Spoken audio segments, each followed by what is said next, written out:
જગત જનની જગત નિયંતા એવામાં અંબાના આજે ચૈત્રી નોરતાના દિવસોમાં આપણે દર્શન કરીને ધન્યતા અનુભવીએ. હાલમાં મહેસાણાની અંદર 400થી 500 વર્ષ જૂનું માં અંબાનું મંદિર આવેલું છે. એ મંદિર અતિ પૌરાણિક છે અને એના પૌરાણિક મહત્વ વિશે પણ આજે આપણે માહિતી મેળવીશું. વર્તમાન સમયમાં જ્યારે પર્યટન ઉદ્યોગ એટલે કે પ્રવાસન ઉદ્યોગનો સમય ચાલી રહ્યો છે, ત્યારે મા અંબાના આ મંદિરનો પણ ફરીથી પુનરુદ્ધાર થાય, વિશ્વવિખ્યાત થાય એવી આપણે ચૈત્રી નોરતામાં પ્રાર્થના કરીએ. આપણે ભારતની અંદર કે ગુજરાતની અંદર વર્તમાન સમયમાં નવા મંદિરોનું નિર્માણ કરીએ છીએ, આજુબાજુનો પણ વિકાસ થાય છે.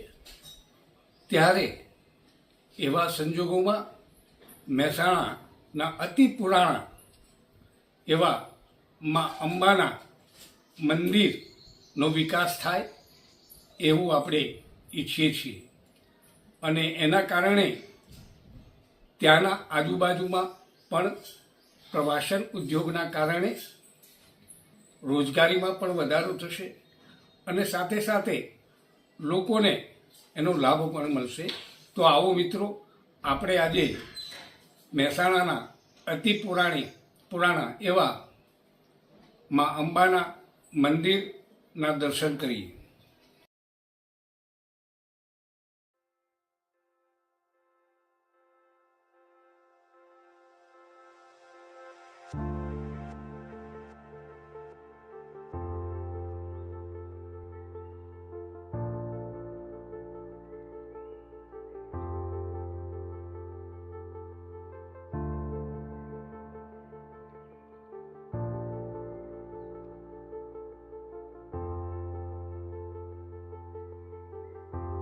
જય માતાજી. આપનું શુભ નામ?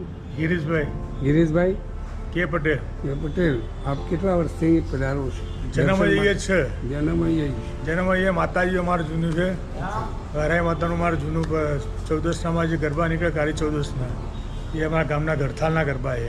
મારો આપને એક પ્રશ્ન છે કે આ મંદિરના વિકાસ માટે શું કરવું જોઈએ? બહુ પૌરાણિક મંદિર છે એટલે. પૌરાણિક મંદિર છે, વિકાસ માટે અમે બહુ પ્રયત્નો કરી રહ્યા છીએ. અમે વિચારી રહ્યા છીએ ગામરૂપી બધા ભેગા થઈને કે મંદિરનું સારામાં સારું મંદિર બને ને મહેસાણા જિલ્લામાં કોઈ જગ્યા ના હોય એવું મંદિર બનાવવું જોઈએ અમારે. બરાબર. સરકાર તરફથી કોઈ સહાય? સરકાર તરફથી સહાય માગી રહ્યા છીએ, પ્લસ બધા મિત્રો ભેગા થઈને છે ફૂલની પાખડી દાન આપીને મંદિરનું સારું એવું ઉદ્ધાર થાય તો સારું એમ. હા, બરાબર છે, કારણ કે સનાતન ધર્મની રક્ષા કરવી આપણી ફરજમાં આવે છે, એનો વિકાસ થવો જોઈએ. સારું. Thank you. આભાર. જય માતા.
આપનું શુભ નામ? કમલેશભાઈ મોદી. આ શાની મૂર્તિ છે ને એનું મહત્વ શું છે? મહાલક્ષ્મી માતાની મૂર્તિ. મહાલક્ષ્મી માતાની મૂર્તિ છે. અરે બરાબર. અને બાજુમાં કયા છે? બાજુમાં અંબાજી અંબાજીમાં. અચ્છા, આ અંબાજી માતાની મૂર્તિ. બરાબર.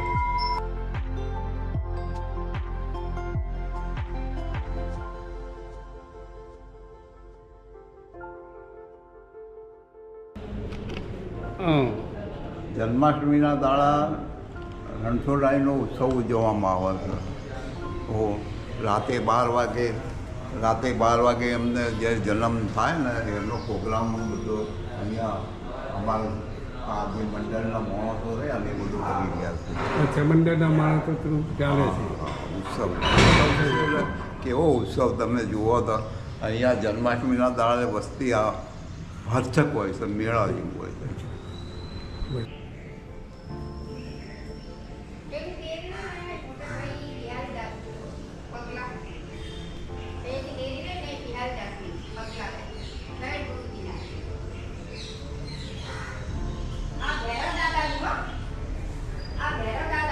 અચ્છા.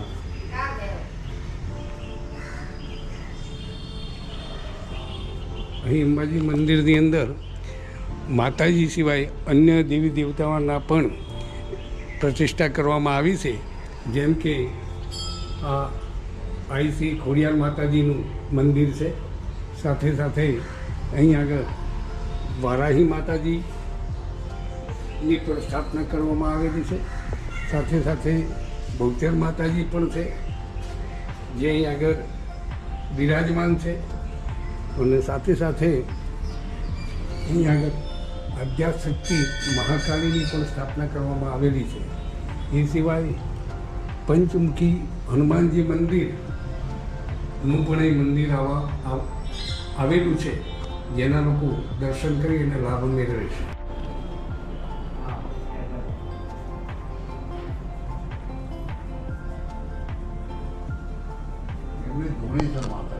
અહીં આગળ ધૂણી છે. અચ્છા અચ્છા, જાનકી મહારાજ. બરાબર.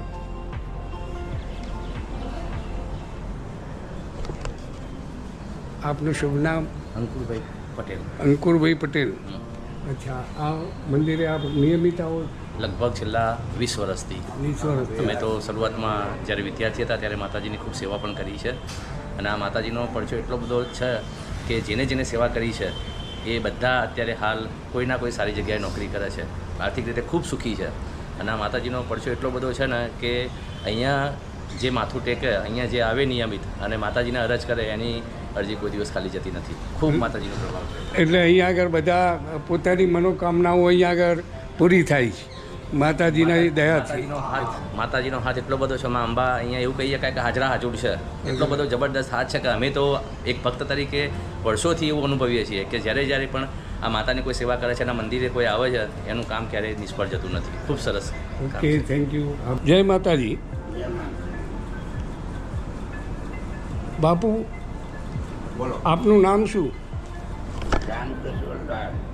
અચ્છા, આપને આ મંદિરનું મહત્ત્વ અને એ કેટલા વર્ષ જૂનું છે એની થોડી માહિતી આપજો. 300 વર્ષ જૂનું છે અને 5 મંથ આવી સેવા કરી ગુજરી ગયા. અમે 5મા નંબર છીએ, એટલે 4 ગુજરી ગયા એટલે જો ને થઈ ગયા ને. હા, થઈ ગયા. 5મા નંબર અમે છીએ. અમે 50 વર્ષથી સેવા પૂજા કરીએ છીએ. માતાજી છે, વાર તહેવાર બધું ઉજવીએ છીએ. કયા કયા દિવસ આપણે અહીં મહત્ત્વના હોય છે?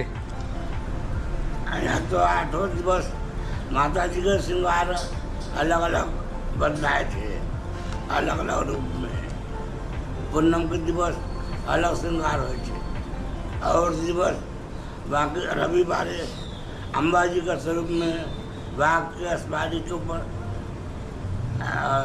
श्रृंगार हो. दररोज सोमवार नंदी के ऊपर अखबार है माता जी के बधाए છે। આ આપણે પૌરાણિક મંદિર છે અને પૌરાણિક મંદિર કેટલા વર્ષ જૂનું છે અને એને સ્થાપના કેવી રીતે થઈ એ આપને ખ્યાલ ખરો? એ આપણે નહીં, અચ્છા. હા, આપનું શુભ નામ? સંજય પટેલ. સંજય પટેલ. કેટલા વર્ષથી આ મંદિરમાં આવો છો? હું લગભગ નાનો હતો ત્યારથી, એટલે 5 વર્ષનો હતો ત્યારથી આવું છું. 5 વર્ષથી જ. અને પાછલા 10 વર્ષથી અમે સેવા આપી રહ્યા છીએ. એક અમારું અંબાજી સેવા ગ્રુપ ચલાવી રહ્યા છીએ, જેમાં 15 સભ્યો વાર તહેવારે, આઠમ, દિવાળી એ તહેવારે અમે બધું મંદિરનો શણગાર કરીએ અને બધા સેવા પૂજા કરીએ મિત્રો થ્રુ. અચ્છા, 15 મિત્રો. 15 મિત્રો છે. આપનું શુભ નામ? ભાવભાઈ આ મંદિર વિશે મહત્વ આપ જાણો છો?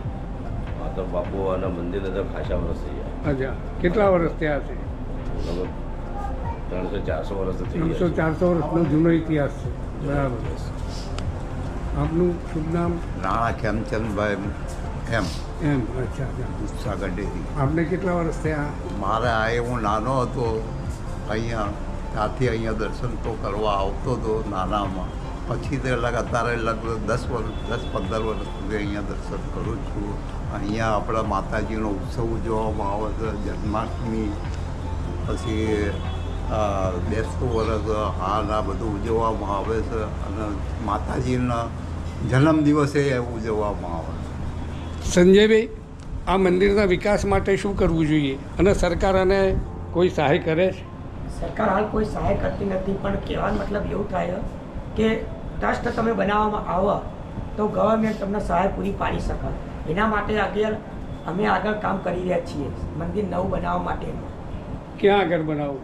આ મંદિર નવું બનાવવાનો અમારો પર્પોઝ છે. બરાબર. પણ સરકાર કે ગવર્મેન્ટ કોઈ સહાય આપત તો આપ એના સહાય માગો તો મળશે. આવા પૌરાણિક ધામ માટે તો બહુ જરૂરી છે. એના માટે અમે ટ્રાય કરી રહ્યા છીએ. અમારા જોડે જે સેવાકીય પરિવાર છે એમાંથી 2 વકીલ છે, બીજા 2 ગવર્મેન્ટમાં છે. આ બધા 15 જણનું અમારું ગ્રુપ, અને અમે નવા મંદિર માટેની કામગીરી હાથમાં લેવા જઈ રહ્યા છીએ. પબ્લિક વધારે આવે છે. બરાબર. બધા જે મંદિરો છે ને, બીજું કે આ મંદિરમાં પબ્લિક વધારે, બરાબર. કે ભાઈ રામજી મંદિર, હનુમાન મંદિર, અને એમાં પૂનમે તો ખાસ પબ્લિક બહારથી દર્શન કરવા માટે કે પૌરાણિક મંદિર છે, પણ એનો જે આપણે વિકાસ થવો જોઈએ ને એ થયો નથી. એટલે વિકાસ માટે એના પ્રયત્નો કરવા જોઈએ. એના એ માટે જરૂરી છે. નવું બનાવવું જરૂરી છે. જરૂર નવું બનાવવું જરૂરી છે. બરાબર. આપની ઈચ્છાઓ પૂરી થાય, માતાજી પૂરી કરે. જય માતાજી. અમે તો સેવક પરિવાર એ જ ઈચ્છી રહ્યા મંદિર નવું બને. નાના સેવક પરિવારની ફરજમાં આવે છે, કારણ કે પ્રયત્ન એ કદી નિષ્ફળ જતો નથી. એટલે એક દિવસ આ સારું જ થશે. અને અત્યારે ગવર્મેન્ટના જે પ્રવાસન ધામની જે યોજનાઓ છે ડેવલપ કરવાની, આપને પણ એ મળે એવી શુભેચ્છા સાથે જય માતાજી. જય માતાજી.